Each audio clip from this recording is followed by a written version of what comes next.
Hello friends, welcome back to Anvesha channel. आज हम लोग पढ़ेंगे मूल्यांकन प्रणाली। ठीक है, तो आज ये टॉपिक को हम लोग पढ़ते हैं।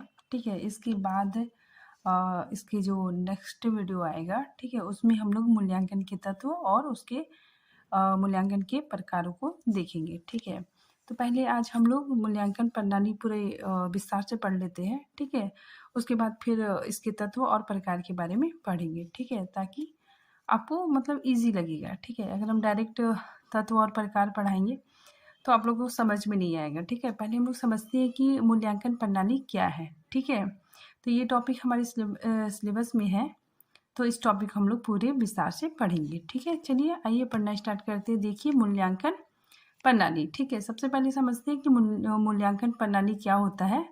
मूल्यांकन वह प्रक्रिया है जिसके आधार पर हम किसी छात्र के ज्ञान का आंकलन करते हैं। ठीक है, तो मूल्यांकन वह प्रक्रिया है, ठीक है, जिसके माध्यम से हम लोग किसी भी छात्र के ज्ञान को मतलब उसके ज्ञान को जानते हैं। ठीक है, तो छात्र के ज्ञान का आंकलन करते हैं। ठीक है, देखिए अगर हम टीचर हैं, ठीक है, अगर हमको मतलब जानना है कि छात्र पढ़ाई में कैसे हैं, ठीक है, या फिर उसका पूर्व ज्ञान क्या है, तो हम क्या करेंगे, उससे कुछ क्वेश्चन पूछेंगे। ठीक है, तो अगर बच्चा अच्छे से जवाब दे रहा है, ठीक है, तो हम लोग समझ जाएंगे कि हाँ मतलब छात्रों को नॉलेज है। ठीक है, तो वही चीज़ है कि मूल्यांकन वह प्रक्रिया है जिसके आधार पर हम किसी छात्र के ज्ञान का आंकलन करते हैं। ठीक है, एग्ज़ाम जब होता है, ठीक है, बच्चों का एग्ज़ाम जब होता है, ठीक है, तो उसमें भी पता चल जाता है कि किस बच्चे ने कितनी मेहनत की है। ठीक है, और मतलब कौन-कौन बच्चे मतलब मैंने जो पढ़ाया है, ठीक है, टॉपिक, उस टॉपिक को कितने अच्छे से समझा है। ठीक है, तो मूल्यांकन वही होता है। ठीक है, ये छात्रों की ज्ञान का आंकलन करता है। ठीक है, आगे देखिए मूल्यांकन के द्वारा ही छात्र की किसी विषय में कमियाँ, ठीक है, मूल्यांकन के द्वारा ही छात्र के किसी भी विषय में उसकी विषय की जो कमी है, ठीक है, उसकी किसी विषय के प्रति रुचि और उसकी प्रतिभा का आंकलन किया जाता है। ठीक है, तो मूल्यांकन के द्वारा ही हम छात्र की कमियों को जान सकते हैं। ठीक है, कि कहाँ उसको मतलब कहाँ-कहाँ उसको कमी हो रहा है। ठीक है, मतलब स्पेलिंग मिस्टेक हो रहा है, ठीक है, या फिर कुछ और प्रॉब्लम हो रहा है। ठीक है, तो उसकी कमियों को जान सकते हैं। ठीक है, उसकी रुचि को भी जान सकते हैं कि मतलब किस विषय में उसे पढ़ने में इंटरेस्ट है। ठीक है, और उसकी प्रतिभा का भी आंकलन होता है। ठीक है, तो आई होप आप लोग मूल्यांकन समझ गए होंगे। ठीक है, मूल्यांकन क्या होता है। ठीक है, आगे देखिए मूल्यांकन का शाब्दिक अर्थ होता है। ठीक है, तो मूल्यांकन का शाब्दिक अर्थ क्या होता है, निर्णय प्रदान करना।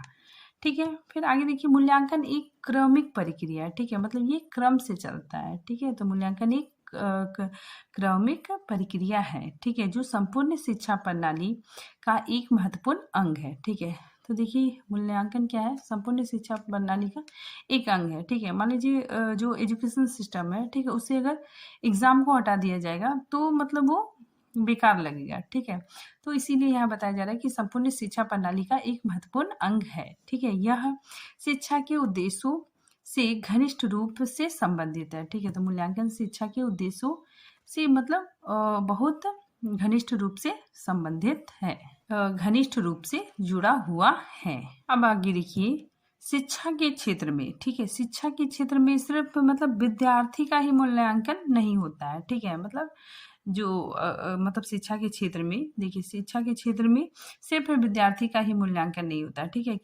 किसका किसका मूल्यांकन होता है, देखिए शिक्षा के क्षेत्र में शिक्षक का भी मूल्यांकन होता है। ठीक है, विद्यार्थी, ठीक है, और शिक्षण, ठीक है, शिक्षण तीनों का ही मूल्यांकन किया जाता है। ठीक है, तो शिक्षण मतलब क्या हो गया कि टीचर का पढ़ाने का तरीका कैसे है। ठीक है, मतलब टीचर कैसे पढ़ा रहा है। ठीक है, उसका पढ़ाई मतलब पढ़ाने का तरीका कितना प्रभावशाली है। ठीक है, तो देखिए शिक्षण के अंतर्गत क्या क्या आ जाएगा, कैसा शिक्षक ने शिक्षण किया है। ठीक है, तो एक शिक्षक ने कैसा शिक्षण किया है। ठीक है, शिक्षण कौशल, ठीक है, इसके अंतर्गत शिक्षण कौशल भी आ जाएगा। ठीक है, शिक्षण पद्धति, ठीक है, और पाठ्यक्रम का भी मूल्यांकन होता है। ठीक है, तो इन सारी चीज़ों का मूल्यांकन होता है। ठीक है, लेकिन अगर हम लोग प्रत्यक्ष रूप से देखेंगे तो प्रत्यक्ष रूप से विद्यार्थी का मूल्यांकन होता है। ठीक है, डायरेक्टली मूल्यांकन विद्यार्थी का होता है, ठीक है। लेकिन इनडायरेक्टली मूल्यांकन किसका होता है? शिक्षक का भी होता है और शिक्षण पद्धति, ठीक है, का मूल्यांकन होता है, ठीक है। आगे देखिए, मूल्यांकन विद्यार्थियों का संपूर्ण मापन करने के साथ साथ संपूर्ण शिक्षण प्रक्रिया का भी मापन करता है, ठीक है। तो मूल्यांकन ना सिर्फ विद्यार्थियों का मूल्यांकन करता है, ठीक है, बल्कि शिक्षण प्रक्रिया का भी मूल्यांकन करता है, ठीक है, लर्निंग प्रोसेस का भी मूल्यांकन करता है, ठीक है। तो देखिए, जो मूल्यांकन होता है, ठीक है, तो उससे विद्यार्थी मतलब कितना ज्ञान अर्जन किया, ठीक है, तो उसका मतलब संपूर्ण मापन होता है, ठीक है। साथ ही जो शिक्षण प्रक्रिया, ठीक है, जो लर्निंग प्रोसेस है, ठीक है, जो टीचर पढ़ा रहा है, ठीक है, उसका भी मापन हो जाता है। आगे देखिए, मूल्यांकन एक ऐसी वैज्ञानिक विधि है, ठीक है, जिसके सहारे विद्यार्थियों का ज्ञान और कौशल को मापा जा सकता है, ठीक है। तो मूल्यांकन क्या है? एक वैज्ञानिक विधि है, ठीक है, जिसके सहारे हम लोग विद्यार्थियों ने कितना ज्ञान अर्जन किया है, ठीक है, तो विद्यार्थियों के ज्ञान और कौशल का मापन किया जा सकता है। अब देखिए, कुछ हम लोग इम्पोर्टेंट फैक्ट याद रखते हैं, ठीक है, ये काफी इम्पोर्टेंट है, ठीक है, ये याद रखिएगा आप लोग कि परंपरागत मूल्यांकन के जनक कौन है? J.S. राइस, ठीक है, J.S. राइस थे, ठीक है। और आधुनिक मूल्यांकन के जनक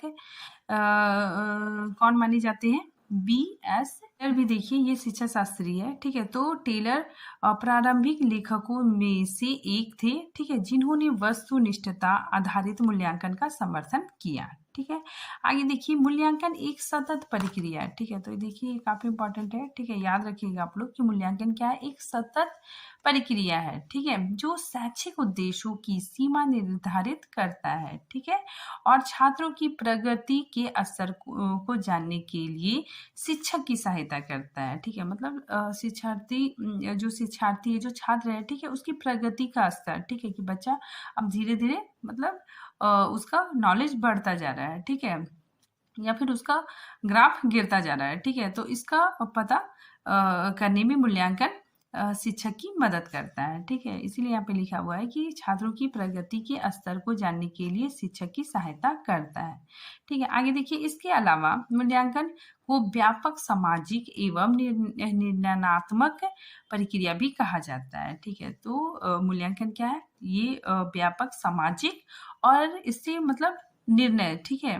मतलब निर्णय लेने में भी सहायता प्रदान करता है, ठीक है। मान लीजिए कोई टीचर है, ठीक है, उसके क्लास में मतलब 60 स्टूडेंट, 100 में 60 स्टूडेंट अगर फेल हो जाते हैं, ठीक है, मतलब वो पास नहीं करते हैं, ठीक है, तो शिक्षक क्या करेगा? वो निर्णय लेगा कि कहाँ पे मतलब मेरे पढ़ाने के तरीके में प्रॉब्लम हो रहा है, बच्चे क्यों नहीं सीख रहे हैं, ठीक है, तो वो निर्णय लेगा, ठीक है, और अपनी पढ़ाने के तरीके को मतलब चेंज करेगा, ठीक है, और इजी लेवल में उसको मतलब विद्यार्थियों को पढ़ाएगा, ठीक है। तो ये निर्णयात्मक प्रक्रिया भी इसे कहा जाता है, ठीक है। आगे देखिए, कोठारी आयोग, ठीक है, तो शिक्षा जगत में कोठारी आयोग ये काफी इम्पोर्टेंट है, ठीक है, और इसकी स्थापना कब हुई थी? 1964 में हुई थी, ठीक है, 1964 से 1966 तक ये हुआ रहा था, ठीक है। तो कोठारी आयोग के अनुसार, ठीक है, इनके अनुसार क्या है? देखिए, मूल्यांकन एक निरंतर चलने वाली प्रक्रिया है, ठीक है। तो कोठारी आयोग के अनुसार, ठीक है, मूल्यांकन का क्या परिभाषा है? देखिए, मूल्यांकन एक निरंतर चलने वाली प्रक्रिया है, ठीक है, जो शिक्षा के संपूर्ण प्रणाली का अभिन्न अंग है, ठीक है। तो ये जो मूल्यांकन है, ये शिक्षा का एक अभिन्न अंग है, ठीक है, जिसका शैक्षिक उद्देश्य से घनिष्ठ संबंध होता है, ठीक है, जो विद्यार्थियों के आदान तथा शिक्षकों को पढ़ाने की पद्धति पर गहरा प्रभाव डालती है, ठीक है। यह न केवल विद्यार्थियों द्वारा निष्पादित की गई कार्यों का मापन करता है, बल्कि उसे सुधारने में भी सहायक होता है, ठीक है। तो मूल्यांकन न केवल विद्यार्थियों के नॉलेज का मतलब मापन करता है, ठीक है, बल्कि उसे सुधारने में, ठीक है, मतलब क्या क्या कमी रह गई, ठीक है, तो उसको सुधारने में भी शिक्षक की मदद करता है, ठीक है। मूल्यांकन के उद्देश्यों को देखेंगे, ठीक है, कि मूल्यांकन की क्या क्या उद्देश्य है, ठीक है। चलिए देखिए, छात्रों के शैक्षिक उपलब्धि का स्तर निर्धारित करना, ठीक है। तो मूल्यांकन मूल्यांकन से क्या होता है कि छात्रों का जो शैक्षिक उपलब्धि का स्तर, ठीक है, शैक्षिक उपलब्धि का स्तर पता चलता है, ठीक है, level of academic achievement of student, ठीक है, कि बच्चे का शैक्षिक उपलब्धि क्या है, ठीक है। फिर आगे देखिए, छात्र किस तरीके से पढ़ाई कर रहे हैं, ठीक है, पता करना और अगर जरूरत हो तो उससे संबंधित दिशा निर्देश और परामर्श प्रदान करना, ठीक है। तो छात्र किस तरह पढ़ाई कर रहे हैं, ठीक है, इसका भी पता चल जाता है, ठीक है। साथ ही अगर उसे कोई परामर्श देना हो, ठीक है, कोई मतलब एडवाइस देना है, ठीक है, उसके लिए भी ये काफ़ी इंपॉर्टेंट है, ठीक है। मतलब कोई बच्चा अगर बहुत अच्छे से पढ़ाई कर रहा है, ठीक है, तो टीचर बोलते हैं ठीक है इसी तरह तुम मेहनत करो, ठीक है, आगे तुम बहुत आगे मतलब तरक्की करोगे, ठीक है। तो ये दिशा निर्देश देने में भी मदद करता है, ठीक है, और परामर्श में भी मदद करता है, ठीक है। फिर आगे देखिए, छात्रों को व्यवसाय, शिक्षा इत्यादि के लिए निर्देश प्रदान करना, ठीक है। देखिए कोई मैट्रिक का मतलब मैट्रिक का जो स्टूडेंट है, ठीक है, उसका मान लीजिए मैथ्स वगैरह में बहुत अच्छा आया है, ठीक है, या मैथ्स साइंस में, तो उसमें भी मतलब उसको मतलब सलाह दिया जाता है कि तुम्हारा मैथ्स बहुत अच्छा है, ठीक है, तो तुम इसी को मतलब यही सब्जेक्ट लेके आगे पढ़ाई करो, ठीक है। तो उसको उचित मार्गदर्शन, ठीक है, प्रॉपर गाइड भी मिल जाता है। या फिर शिक्षक मतलब छात्र को, ठीक है, बोलते हैं कि तुम मतलब मेडिकल में जाओ, ठीक है, इंजीनियरिंग करो, ठीक है, तो इस तरह दिशा निर्देश दिया जाता है, ठीक है, मूल्यांकन के माध्यम से। आगे देखिए, छात्रों को ग्रेडिंग, वर्गीकरण तथा पदोन्नति करने के लिए भी सहायक होता है, ठीक है। देखिए ग्रेडिंग मतलब क्या होता है कि मतलब देखिए क्लास को मतलब ए ग्रुप में, बी ग्रुप में, सी ग्रुप में, डी ग्रुप में बांट दिया जाता है, ठीक है। तो देखिएगा ज़्यादातर क्या होता है स्कूलों में कि जो ए ग्रेड में होता है, ठीक है, उसमें मतलब जो मतलब अच्छे स्टूडेंट होते हैं, ठीक है, मतलब जो पढ़ाई में अच्छे होते हैं उसको डाल दिया जाता है, ठीक है, उससे कम बी में डाल दिया जाता है, ठीक है, उससे कम सी में डाल दिया जाता है और उससे कम डी में डाल दिया जाता है, ठीक है। तो इससे क्या होता है कि मतलब विद्यार्थी जो मतलब ए लेवल का है, ठीक है, तो उसको टीचर मतलब थोड़ा हाई लेवल से पढ़ाता है, ठीक है, इसको थोड़ा सा और मतलब इजी लेवल से पढ़ाता है, ठीक है। तो इसको ग्रेडिंग में बांटने में भी मूल्यांकन हेल्प करता है, ठीक है, वर्गीकरण करने में भी, ठीक है, कि ये मतलब ए ग्रुप का छात्र है, ठीक है, ये बी ग्रुप का छात्र है, ठीक है। और पदोन्नति मतलब क्या हो गया कि अगर कोई बच्चा है, ठीक है, वो क्लास 2 में पढ़ता है, ठीक है, लेकिन वो मतलब बहुत जल्दी चीज़ों को सीख जाता है, ठीक है, तो उसको हम लोग उसको मतलब क्लास 3 में डाला जा सकता है, भेजा जा सकता है, ठीक है, तो उसको क्लास 3 में भेजा जा सकता है, ठीक है। तो इसका मापन हम लोग मूल्यांकन के सहारे करते हैं, ठीक है। एक शिक्षक मूल्यांकन के सहारे वो डिसीजन लेता है कि जो बच्चा है, ठीक है, क्लास 2 में वो उसका नॉलेज बहुत अच्छा है तो वो क्लास 3 में जा सकता है, ठीक है। आगे देखिए, शिक्षक के शिक्षण प्रभावशीलता को जानने के लिए, ठीक है, कि एक शिक्षक है, ठीक है, उसका जो शिक्षण कितना प्रभावशाली है, ठीक है, मतलब टीचर के पढ़ाने का तरीका कितना प्रभावशाली है, ठीक है, ये भी मूल्यांकन के द्वारा पता लग जाता है। आगे देखिए, शिक्षण विधियों में परिवर्तन या सुधार की आवश्यकता को जानने के लिए, ठीक है, जो शिक्षण विधि है, ठीक है, शिक्षण विधि मतलब अगर कारगर साबित नहीं हो रही है, ठीक है, रिजल्ट अच्छा नहीं आ रहा है, तो उसमें भी क्या करना, उसमें भी सुधार लाया जा सकता है, ठीक है। तो हमें मूल्यांकन के द्वारा पता चल जाता है, ठीक है। देखिए, योग्यता के आधार पर पुरस्कार, ठीक है, तथा छात्रवृत्ति प्रदान करने हेतु, ठीक है, तो मूल्यांकन के द्वारा ही हम पता करते हैं कि कौन छात्र सबसे ज़्यादा अच्छा परफॉर्म किया है, ठीक है, और फिर उसे पुरस्कार दिया जाता है, ठीक है, या फिर छात्रवृत्ति प्रदान की जाती है, ठीक है। नेक्स्ट देखिए, विद्यार्थियों के ज्ञान एवं विकास की जांच करना, ठीक है, तो मूल्यांकन के द्वारा विद्यार्थियों ने कितना नॉलेज मतलब विद्यार्थियों को कितना नॉलेज है, ठीक है, या फिर उसका कितना डेवलपमेंट हुआ है, ठीक है, तो ये भी हम मूल्यांकन के द्वारा जान सकते हैं। आगे देखिए, व्यक्तिगत विभिन्नताओं की जानकारी प्राप्त करने के लिए, ठीक है, तो एक शिक्षक को मूल्यांकन के द्वारा व्यक्तिगत विभिन्नता का पता चल जाता है, ठीक है, मतलब एक बच्चा दूसरे से कितना भिन्न है, ठीक है, कौन बच्चा कितना तेज है, ठीक है, कितना कमजोर है, कौन औसत में है, ठीक है, तो यह सब हम मूल्यांकन के जरिए पता कर सकते हैं, ठीक है। फिर देखिए, पाठ्यक्रम में सुधार, ठीक है, तो पाठ्यक्रम में सुधार के लिए भी मूल्यांकन जरूरी है, ठीक है। देखिए, इसमें एक एग्जाम्पल हम ले सकते हैं, ठीक है। जो सोशल साइंस होता है, ठीक है, उसमें देखिए विद्यार्थी मतलब 5 तक बहुत अच्छा परफॉर्म करते हैं, ठीक है, मतलब नंबर काफ़ी अच्छा से आ जाता है, ठीक है, बच्चे लोग अच्छे से पढ़ लेते हैं, ठीक है, लेकिन जैसे ही 6 क्लास आने लगते हैं, ठीक है, 7 क्लास आने लगते हैं, तो जो सोशल साइंस होता है वो मतलब डिवाइड हो जाता है, ठीक है, हिस्ट्री का अलग मतलब उसका चैप्टर होता है, ठीक है, सिविक्स का अलग होता है, ज्योग्राफी का अलग होता है, ठीक है, तो इससे क्या होता है ना कि बच्चे मतलब कुछ ज़्यादा ही उसके ऊपर मतलब बोझ की जैसा लगने लगता है, ठीक है,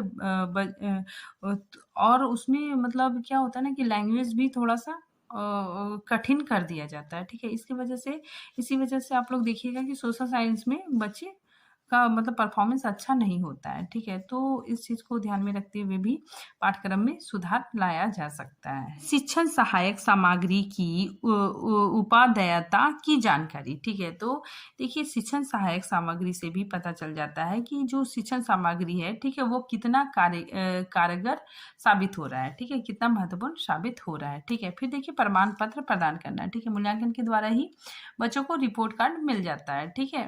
फिर आगे देखिए छात्रों की शैक्षिक प्रगति में बाधा बन रहे तत्वों की जानकारी प्राप्त करना, ठीक है, तो छात्रों की जो शैक्षिक प्रगति है, ठीक है, उसमें कौन सा तत्व बाधा बन रहा है, ठीक है, उसकी जानकारी भी हमें मूल्यांकन के माध्यम से मिल जाती है, ठीक है। आगे देखिए छात्रों को अधिगम हेतु प्रेरित करना, ठीक है, तो देखिए अगर किसी का कम नंबर आया, ठीक है, तो उसको बोला जाता है ना इस बार और तुम मेहनत करो और मेहनत करो, तो बच्चों में अधिगम हेतु प्रेरित करने के लिए भी मूल्यांकन बहुत ज़रूरी है, ठीक है, मूल्यांकन के उद्देश्य है।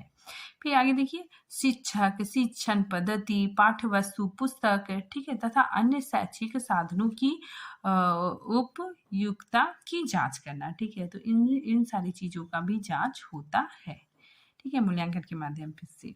फिर आगे देखिए विद्यालय की समस्त क्रियाओं का आंकन करना, ठीक है, तो विद्यालय की समस्त क्रियाओं का भी आंकलन मूल्यांकन के द्वारा पता चल जाता है। हम लोग मूल्यांकन की विशेषताएं देखेंगे, ठीक है, तो मूल्यांकन की विशेषताएं काफी इंपॉर्टेंट है, ठीक है, इससे भी क्वेश्चन आता है, तो आप लोग इसको ध्यान से देखिए, ठीक है। सबसे पहले है विश्वसनीयता, ठीक है, तो देखिए यहाँ पे विश्वसनीयता में क्या होता है कि शिक्षक किसी विद्यार्थी की उत्तर पुस्तिका की जांच करता है, ठीक है, और जांच के बाद अंक देता है, ठीक है, तो यदि उस उत्तर पुस्तिका की पुनः कितनी बार जांच क्यों ना की जाए, पहले आए अंकों में दोबारा दिए गए अंकों में अधिक अंतर नहीं होना चाहिए, ठीक है, तो इसमें बताया जा रहा है कि मान लीजिए कोई टीचर है, ठीक है, मान लीजिए हम बोर्ड का एग्जाम का ही मतलब उदाहरण लेते हैं, ठीक है, कि मान लीजिए कोई टीचर है, ठीक है, वो किसी बच्चे का कॉपी चेक करता है, ठीक है, तो उसमें वो क्या करता है 50 मार्क्स देता है, ठीक है, 50 मार्क्स देता है,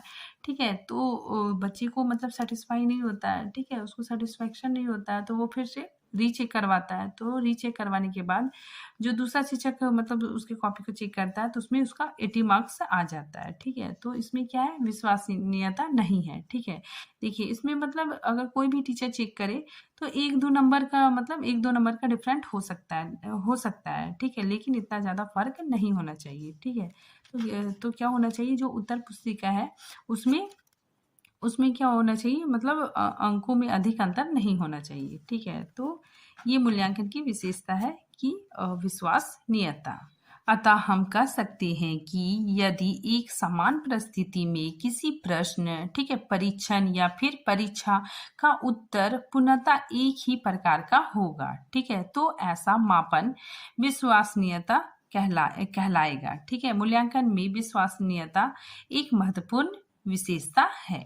देखिए वैधता, ठीक है, वैधता में क्या है देखिए पाठ्यक्रमों के आधार पर ही प्रश्न बनाया जाना चाहिए, ठीक है, जो मतलब हमारा जो सिलेबस है, ठीक है, उसी के अकॉर्डिंग प्रश्न होना चाहिए, ठीक है, मतलब आउट ऑफ सिलेबस क्वेश्चन नहीं होना चाहिए, ठीक है। देखिए जिस विषय से संबंधित परीक्षा हो रही है उस विषय से संबंधित प्रश्न पूछने चाहिए, ठीक है, मतलब जिस सब्जेक्ट का प्रश्न है, ठीक है, तो उसी से संबंधित प्रश्न पूछना चाहिए, ठीक है। यहाँ पे देखिए हम लोग एग्जाम्पल ले सकते हैं, ठीक है, जो यूजीसी एनटीए यूजीसी नेट है, ठीक है, उसका जो एग्जाम है, ठीक है, तो फर्स्ट पेपर तो सबका मतलब सेम ही होता है, ठीक है, सेकंड पेपर मान लीजिए किसी का हिंदी है, ठीक है, और उसमें कोई मतलब अदर मतलब हिस्ट्री का क्वेश्चन पूछा जा रहा है, ठीक है, तो वो क्या है वैधता नहीं है, ठीक है। मतलब जिस विषय से संबंधित परीक्षा हो रही है उस विषय से ही संबंधित प्रश्न पूछने चाहिए। देखिए विभेदीकरण, ठीक है, इसमें क्या होता है कि मूल्यांकन पत्र, ठीक है, यानी पेपर का निर्माण करते समय यह ध्यान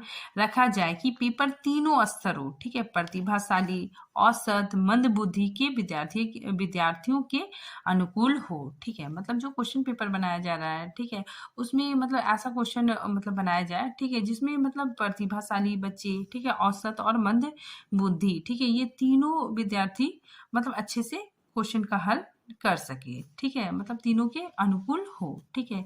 ये नहीं कि बहुत मतलब हाई लेवल का क्वेश्चन बना दिए, ठीक है, उसमें प्रतिभाशाली बच्चे उसको कर पा रहे हैं, ठीक है, और औसत और मंद बुद्धि विद्यार्थी नहीं कर पा रहे, ठीक है, तो ऐसा नहीं होना चाहिए, ठीक है। आगे देखिए समग्रता, ठीक है, इसमें देखिए प्रश्न पत्र के लिए जो भी पाठ्यक्रम निर्धारित किया गया हो, ठीक है, उसके संपूर्ण भाग से प्रश्नों को सम्मिलित किया जाना चाहिए, ठीक है, तभी विद्यार्थियों की मानसिक एवं बौद्धिक योग्यता का पता लगाया जा सकता है, ठीक है।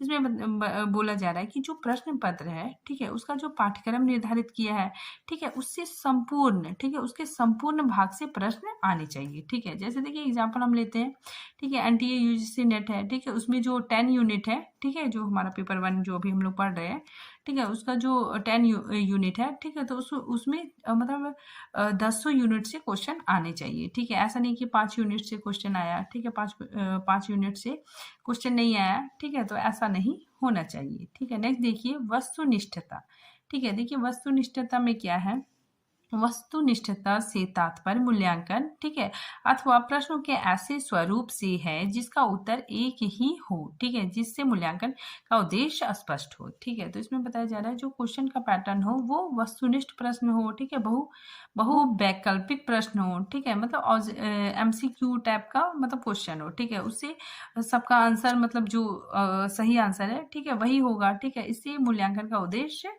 स्पष्ट हो जाएगा, ठीक है। तो इससे मूल्यांकन का उद्देश्य स्पष्ट होता है, ठीक है। तो देखिए यहाँ पे प्रश्न पत्र में बहु वैकल्पिक तथा वस्तुनिष्ठ प्रश्नों को शामिल किया जाना चाहिए, ठीक है। आगे देखिए उत्तर पुस्तिका की जांच करते समय शिक्षक के व्यक्तिगत संवेगों व पूर्वाग्रह का प्रभाव विद्यार्थी की उत्तर पुस्तिका पर नहीं पड़ना चाहिए, ठीक है। तो ये भी काफी इंपॉर्टेंट है, ठीक है। जो शिक्षक होता है, ठीक है, अगर वो उत्तर पुस्तिका मतलब जांच कर रहा है, ठीक है, तो उसमें उसका व्यक्तिगत संवेग नहीं आना चाहिए, ठीक है। मतलब अधिकांश ऐसा देखा जाता है कि जो शिक्षक होते हैं, मान लीजिए उसका कोई फेवरेट स्टूडेंट है, ठीक है, जो टीचर मतलब उस स्टूडेंट को बहुत पसंद करते हैं, ठीक है, वो मतलब डिसिप्लिन में, ठीक है, हर चीज में अच्छे है, तो उसको मतलब अधिक अंक दे देंगे, ठीक है। तो ऐसा नहीं होना चाहिए, ठीक है। उसने जैसा आंसर लिखा है उसी के अकॉर्डिंग उसे मतलब आंसर उसे नंबर मिलना चाहिए, ठीक है। तो इसीलिए यहाँ पे बताया जा रहा है कि शिक्षक के व्यक्तिगत संवेगों का प्रभाव उत्तर पुस्तिका पे नहीं पड़ना चाहिए, ठीक है। अब देखिए पूर्वाग्रह, पूर्वाग्रह क्या होता है, पूर्वाग्रह क्या होता है, ठीक है। देखिए अर्थात किसी मामले के तथ्यों की जांच किए बिना ही राय बना लेना, ठीक है। मतलब कोई भी चीज है, ठीक है, उसके बारे में हम तथ्यों का जांच नहीं करते हैं, ठीक है, और मतलब यूं ही अपने मन में राय बना लेते हैं, ठीक है, मन में निर्णय ले लेते हैं, ठीक है। देखिए मैंने एग्जाम्पल भी लिखा है कि यदि कोई सोचता है कि अंग्रेजी सबसे अच्छी भाषा है, ठीक है, और अन्य भाषाएं महत्वपूर्ण नहीं है, ठीक है, मतलब वो ऐसी धारणा बना लिया, ठीक है, अपने मन में कि अंग्रेजी सबसे अच्छी भाषा है और अन्य भाषाएं महत्वपूर्ण नहीं है, ठीक है, मतलब अन्य भाषा अच्छी नहीं है, ठीक है।